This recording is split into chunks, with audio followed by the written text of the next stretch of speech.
Friends, hello everyone. Welcome to this channel.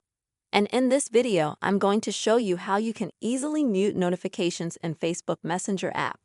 Please subscribe to the channel, put your likes, be sure to comment at the end of the video, and let's get started. So, to do that, please open up your phone settings. Then go to the notifications section. Here, scroll through until you find Messenger. Click on it. And then you will be able to see a setting called Sound. And in order to disable it, just click on the button next to Sound. So you'll turn off all the sound notifications in the Facebook Messenger app, and they won't bother you anymore.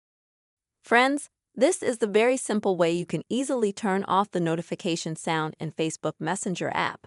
I really hope this video was useful and helpful for you. Please don't forget to put your likes, write comments, and also subscribe to this channel. See you soon.